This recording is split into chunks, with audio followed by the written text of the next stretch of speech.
Social മീഡിയയിൽ എല്ലാവരും active ആകണം.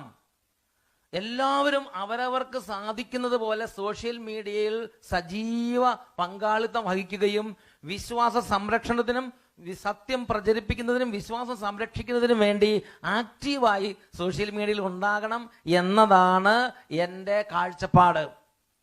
പോൾ ആറാമൻ മാർപ്പാപ്പ കമ്മ്യൂണിയത്ത് പ്രോഗ്രസിയോ എന്ന ഒരു രേഖയിൽ ഈ കാര്യത്തെക്കുറിച്ച് വ്യക്തമായി പഠിപ്പിക്കുന്നുണ്ട്.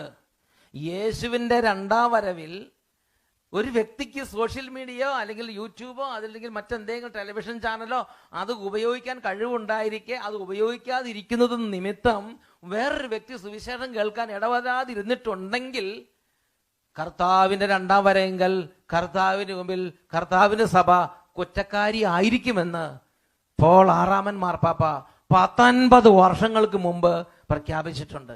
ആ ഒരു വാക്യം നമുക്ക് ശ്രദ്ധിക്കാം.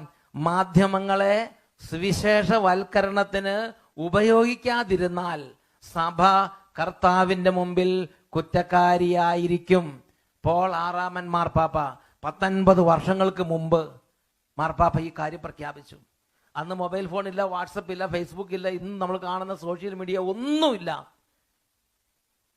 പക്ഷേ അന്ന് മാർപ്പാപ്പയിലൂടെ പരിശുദ്ധാത്മ പറഞ്ഞു, മീഡിയ മാധ്യമങ്ങളെ ശക്തമായി ഉപയോഗിക്കണം. അതിനെ നിഷിദ്ധം കൽപ്പിച്ച് നിഷിദ്ധമായി കരുതരുത്.